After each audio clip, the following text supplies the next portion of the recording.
بسم اللہ الرحمن الرحیم۔ آج ہم بات کریں گے یاجوج ماجوج کے بارے میں۔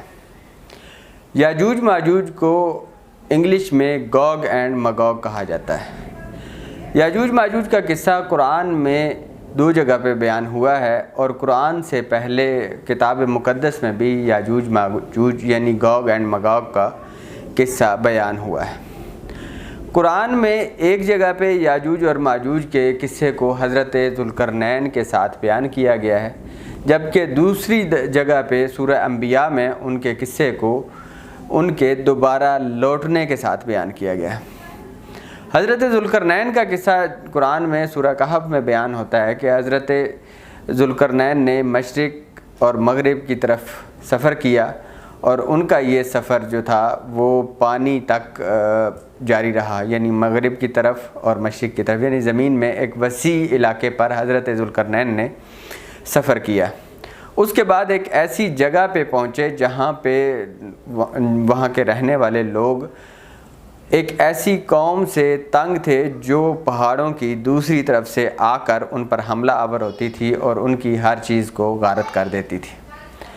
اس قوم کے بارے میں یہاں پر ملتا ہے کہ یہ انتہائی غیر مہذب قوم تھی، اور آ کر لوگوں کو قتل و غارت کرنا اور زمین پہ فساد پھیلانا ان کا پسندیدہ مشغلہ تھا۔ اس کے شر سے محفوظ رہنے کے لیے اس قوم نے حضرت ذوالقرنین کے آگے التماس کی کہ ہمیں اس قوم کے شر سے محفوظ کیجیے۔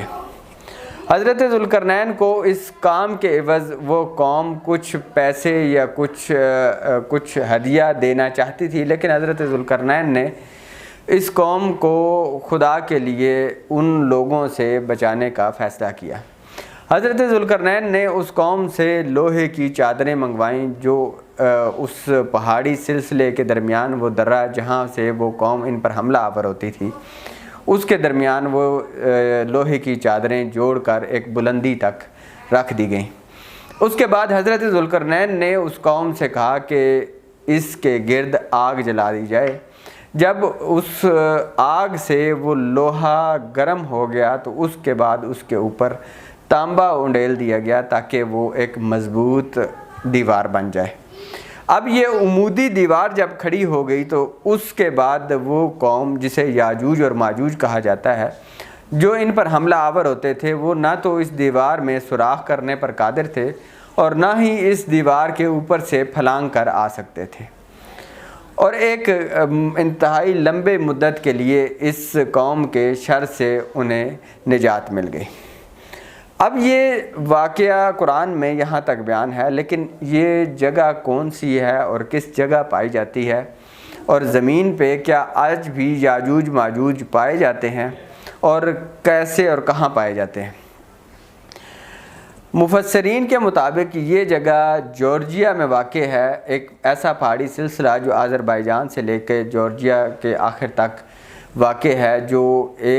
جس کے دونوں اطراف پانی ہے، اس طرف دریائے خزر ہے اور اس طرف بھی سمندر ہے، اور اس کے درمیان جو یہ پہاڑی سلسلہ ہے، اس سلسلے کے اندر ایک ہی درہ پایا جاتا تھا، جس کے اوپر حضرت ذوالقرنین نے یہ دیوار جس کے درمیان تعمیر کی، اور اس کے بعد آج یہ زمانہ گزرنے کے ساتھ ساتھ اس کے اوپر مٹی اور ریت کی تہیں جم چکی ہیں۔ لیکن کیا یاجوج ماجوج کی قوم اسی دیوار کو توڑنے کی کوشش کر رہی ہے، اور کیا یہ قوم اسی طرح ہے جس طرح عام انسان ہے؟ اس کے بارے میں کوئی حتمی رائے دینا انتہائی مشکل کام ہے۔ ایک روایت یہ ہے کہ یہ حضرت نوح کے تیسرے بیٹے کی اولاد میں سے ہیں، اور یہ عام انسانوں کی طرح ہیں جس طرح آج انسان پائے جاتے ہیں، اور یہ بھی ممکن ہے کہ یہ قوم اس کی جو خصوصیات قرآن میں بیان کی ہیں وہی ہوں، اور یہ عام انسانوں کی طرح ایک عام قوم ہو، اور جو فساد اور زمین میں تباہی پھیلانے پر مامور ہو۔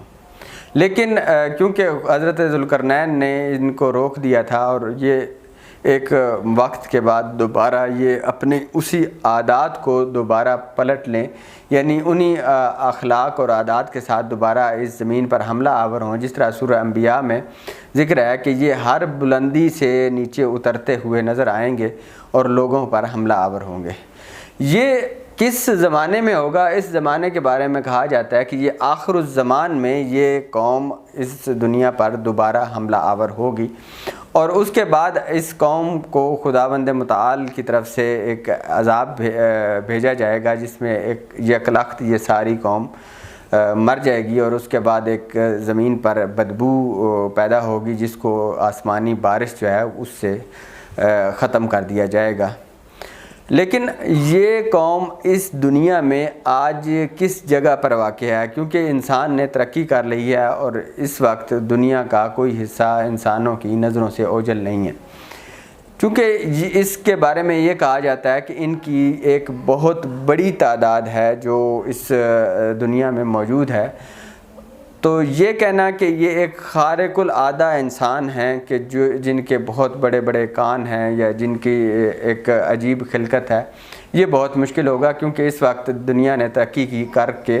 سیٹلائٹ بنا لیے ہیں، اور ایسی جگہوں کا موجود ہونا جس میں بہت سے انسان موجود ہوں اور اسی زمین پہ ہوں اور انسانوں کی نظروں سے اوجھل ہوں، یہ ایک مشکل کام ہے۔ اور عین ممکن یہ ہے کہ وہ انسان کہ جو قرآن میں جن کا ذکر ہوا ہے وہ اسی زمین پر موجود ہوں اور وہ عام انسانوں کی طرح ہوں، لیکن ان کی جو خصوصیات قرآن نے بیان کی ہیں کہ جو زمین پر فساد مچائیں گے اور زمین پر قتل و غارت کریں گے، وہ آج موجود انسانوں میں بھی وہ پائی جاتی ہیں، اور ایک عام قوم کی طرح، جس طرح یہ قوم مثلا مغرب میں مشرق میں رہنے والے لوگ کسی بھی وقت ان خصوصیات کے حامل ہو سکتے ہیں۔ تو آج کی ویڈیو میں ہم اتنا ہی بیان کریں گے، انشاءاللہ آنے والی ویڈیو میں مزید معلوماتی ویڈیوز آپ کے لیے لے کے آئیں گے۔ تب کے لیے اجازت دیجیے، شکریہ۔